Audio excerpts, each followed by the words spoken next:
So much has been said already. I'm really grateful for the opportunity to join you this early morning. It's very rare for me to be up this early on a Saturday, but I'm so happy to be here. Thank you so much for the invitation, Jackie. I'm particularly excited about the focus on revolutionary love in a moment that screams of lovelessness. So many of us, some of us, live daily under the conditions of lovelessness. Racism is lovelessness.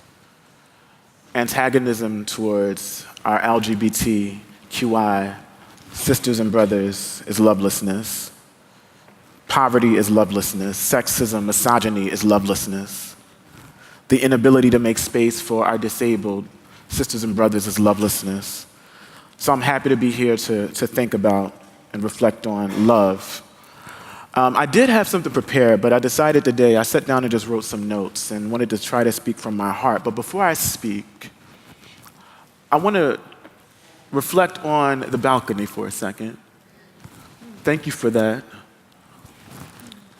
I want us to think about not only the balconies in our religious institutions, but the balconies that we've constructed in our lives, our everyday lives. Let's call this the edges of the margins. And I want us to think about who in our lives and our spheres are situated in those balconies. Who have we left out of the conversations? Who have we refused to give our care and love to? And I want us to bring them in the room. Let's do that for 30 seconds. It could be someone we have political differences with. It can be the neighbor we actually live next door to that we never speak to. It can be somebody else whose size is different than ours, whose faith is different than ours.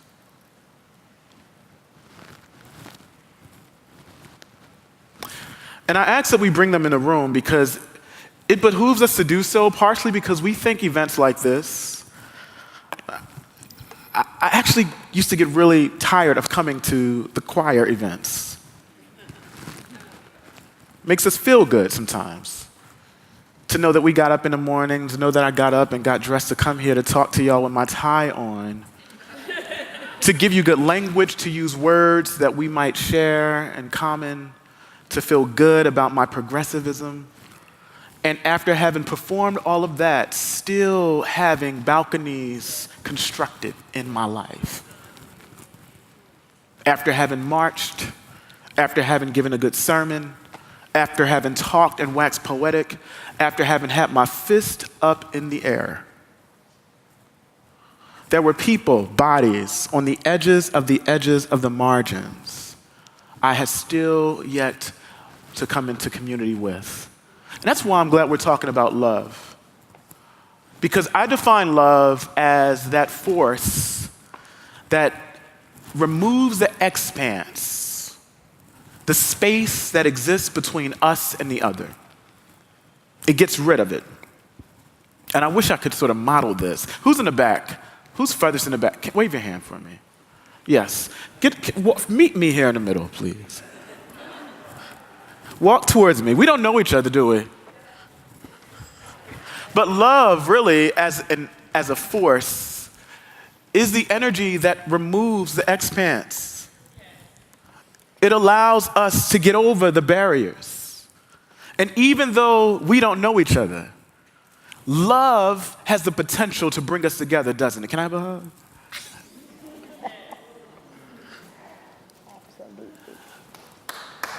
Now, that's real cute. It's real cute, but I want to tell you why that's political.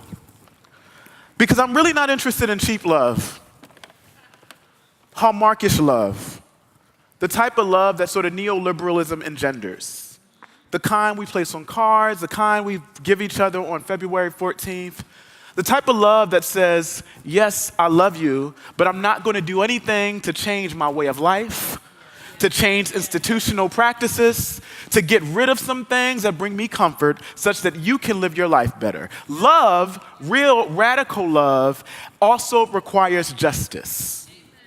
So if I'm going to meet you in this aisle, it means I got to do whatever it takes to remove whatever barriers are constructed to keep us apart. But guess what? Some of us actually are responsible for some of the barriers that are in people's place. So what do we do to remove those?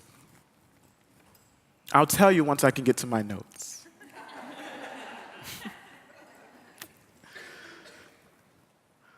Imagine loving a thing that hurts you or being told to. I remember when I was watching the aftermath of the tragic shooting in Charleston at the AME church, and some of my friends on Facebook were encouraging folk to pray. To pray for forgiveness of the young man who walked into the church and shot dead, congregants who only gathered to pray and to sing and to be in community. And I thought to myself, that's cheap grace. And it's very similar to cheap love. These sort of performances, these acts that we commit ourselves to without being committed to justice. Love actually requires the end of victimization and violence, while all manner of violences are being enacted upon me. But the thing that I've learned over the last several years, both doing local organizing and work across the country, is that each of us at any moment can be victims and sites of violence. That is, we can be the victims and sites of oppression, and at the same time be the victimizers and tools of violence. I'll say that again. We can both, all at once, be a victim and a victimizer, a site of oppression and a tool of oppression. Which brings me to point one that I want to share with you in terms of a tool or a tactic. Self-reflexive analysis is a key to our own transformation. Well, what do I mean by self-reflexive analysis? It means one must be clear about what one's stuff is that one needs to fix. I often say, in this sort of game of radical movement work, we have become skilled at naming all of the forms of oppression that exist outside of us. The way I say it is, we know and can name very clearly whose feet are on our necks. I can tell you all day about racism. I can tell you all day about what it feels like to walk through the world evading gender boxes, what homophobia feels like. But it took me some time to really understand sexism.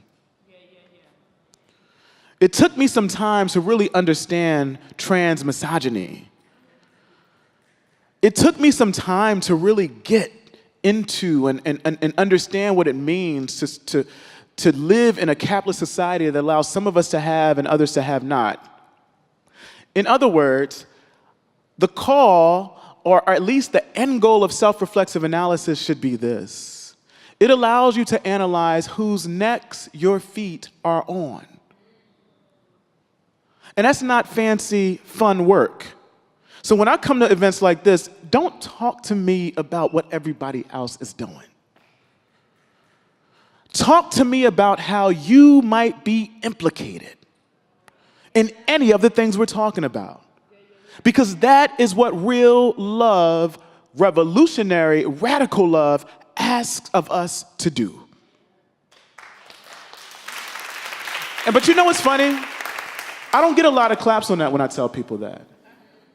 Because we want to walk out of spaces like this feeling like we did something. I want to walk in women-only spaces and say, but sisters, I'm also the editor of the Feminist Wire. Clap for me. only to be told or to realize that is my job anyway. Patriarchy don't just harm women, it evades our human potential, all of us. So in spaces like this, I'll repeat that. The first work is self-reflexive analysis. You can't be in community, in relationship, unless you're ready to analyze self, to figure out where you're located in the matrix of oppression. Remember, we all can be tools of oppression, even as we oppress, all at the same time. And we need to recognize that. That make sense?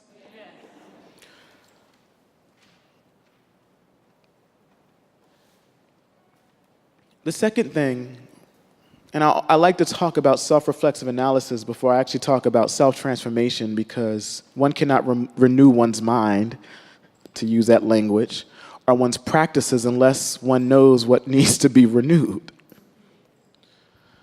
And that is our work to do, our work to do. I often tell my sister friends, I'm not going to put you in the place of having to mother me into a type of life, a way of life. I'm not going to ask you to teach me how not to do to you what will hurt you. I'm not going to burden you to do the work that is necessary for your survival. That is my work to do. It's time up for us, really, especially in this Google generation, of asking of those who are situated under the soles of our feet to tell us how to move the feet off of to move your feet off of their necks.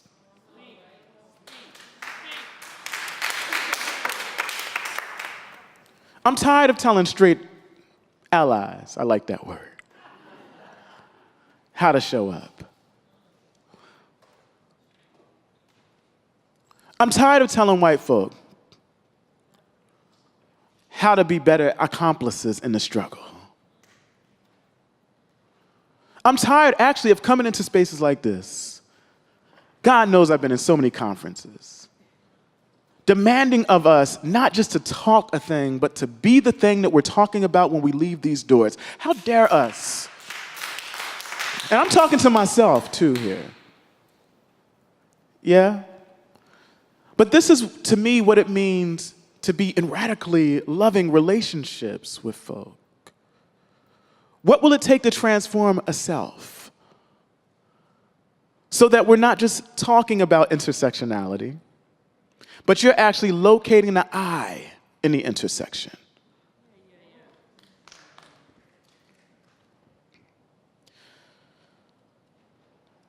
The third thing I'll add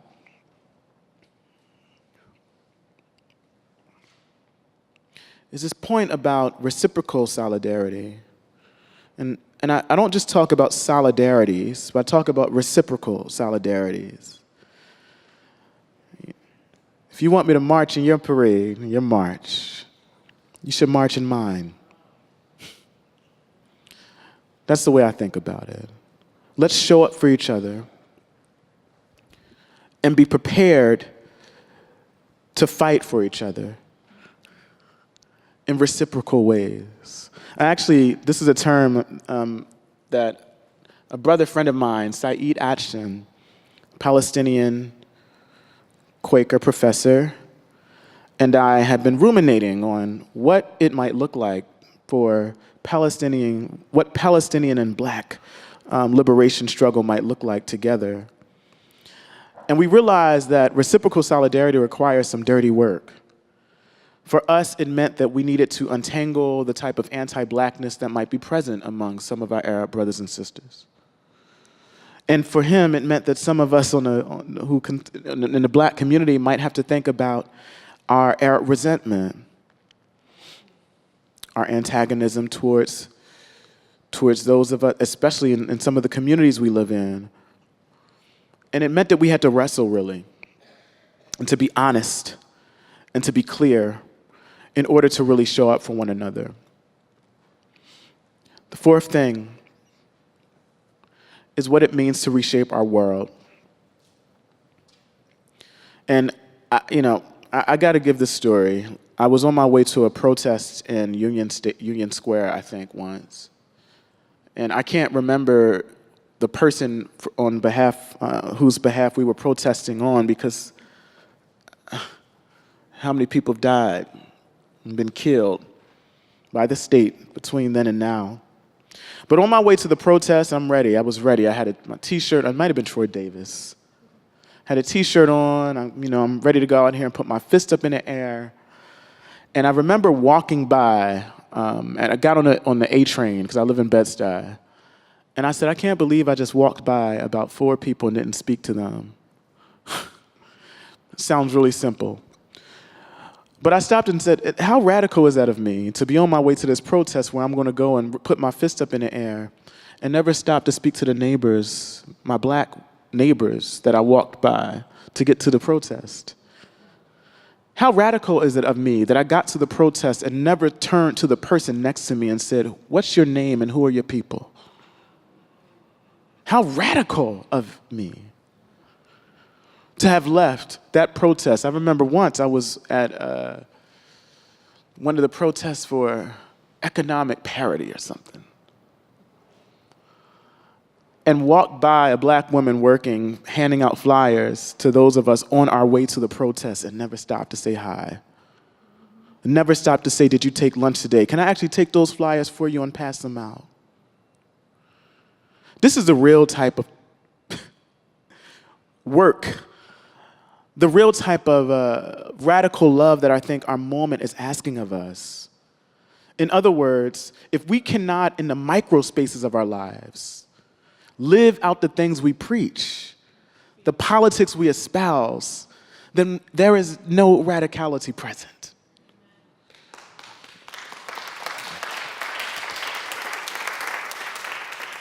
And that's a big deal, y'all.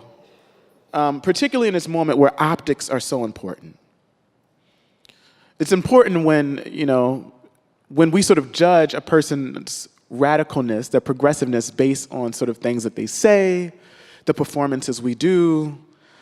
But I'm really interested in what we do after all that is done. When you log off of Facebook, how many of us know the names of all the people in our blocks and in our apartment buildings or in the spaces where we exist? And those are important too. And the last thing I'm going to say here, I'm going to refer to a term that Robin Kelley, a historian, talks about freedom dreams. And I often imagine and ask, who's alive and present in your freedom dreams? Who do you see in a liberatory future? And who isn't present? And then I ask, how might your freedom dream constitute someone's nightmare? So many of our dreams are constructed and constricted, really, restricted by so many things. Our connections and access to power, our connections and access to safety. And now I'm at the point where, for myself, I've begun to really reflect on the people that have been left out of my freedom dreams.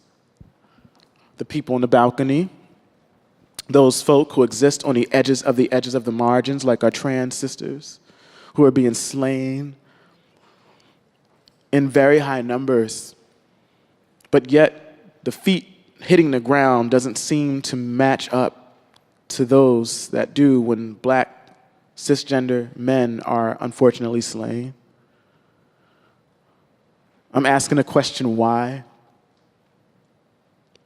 I'm asking myself, who haven't I invited to the table? Whose present have I resisted? And I'm asking myself that because I realize in order to change a world and to make this world better than what it is, to materialize a freedom dream of which Robin Kelley asked of us to meditate on, if we don't work on these micro spaces in our lives, at the things you do at your kitchen table, the things we do in our workplaces, the things we do in our church houses, that big, lofty, liberated world we imagine will never, ever materialize. So I'm encouraged today, in ways that I typically am not when I'm in conferences. This feels much different. I feel like I'm among people who showed up and got up very early because you're committed. Otherwise, you would not have. But I will encourage us to know that this is not the work.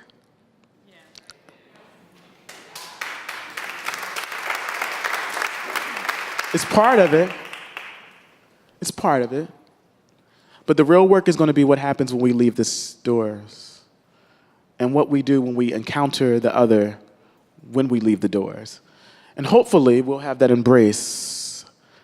We'll have love moving us towards one another, always with justice, always with us willing to remove any obstacle in the way, and always with us ensuring that we aren't the ones putting the obstacle in the path. Thank you so much for the time.